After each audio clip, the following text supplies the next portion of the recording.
Pourquoi la mort des célébrités peut-elle affecter autant certaines personnes alors que nous ne les connaissons finalement pas vraiment?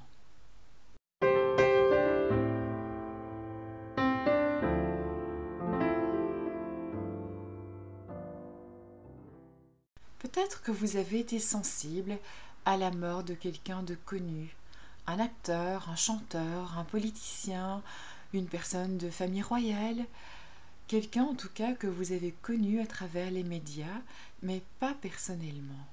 Pour certains, ça les attriste comme si c'était un ami ou quelqu'un de la famille. Ça peut être vécu vraiment comme un choc, comme une tragédie.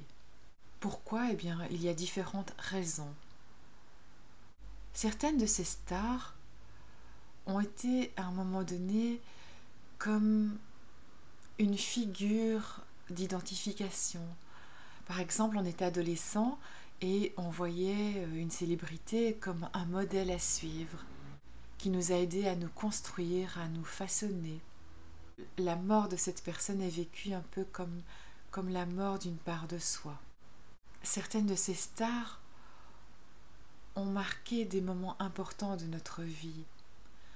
On peut penser à la chanson du mariage, on peut penser à un film qu'on a vu à une circonstance particulière de notre vie et qui nous remémore à chaque fois ces passages.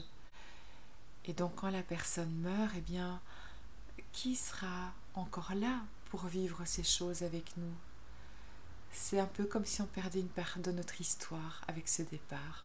Donc il y a la perte de la personne en tant que telle, mais aussi la perte de repères liés à notre propre histoire.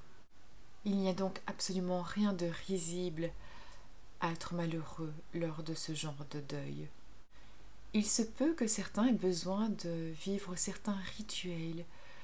Certains pourraient s'attacher à lire la biographie de la personne en question. D'autres pourraient avoir envie de revoir tous les films de cet acteur ou écouter toutes les chansons de ce chanteur, lire les livres d'un auteur, écouter des conférences, etc. Enfin, tout ce qui peut nous remettre en lien avec ce disparu.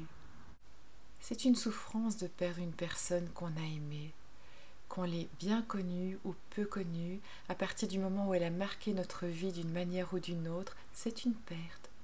Et ça fait mal. Certains auront besoin de vivre certains rituels, comme celui d'aller voir où habitait cette star, où elle a été enterrée, où est sa tombe. Ce n'est absolument pas un problème de faire ce genre de choses. Si ça vous aide à calmer votre chagrin, pourquoi pas? Il n'y a jamais de jugement à porter sur la peine de quelqu'un. Il n'y a absolument rien d'anormal à éprouver du chagrin, quelle que soit la perte que l'on subit. Alors accordez-vous le temps nécessaire et n'oubliez pas que dans la vie si changeante, tout a une fin, même le chagrin. Merci.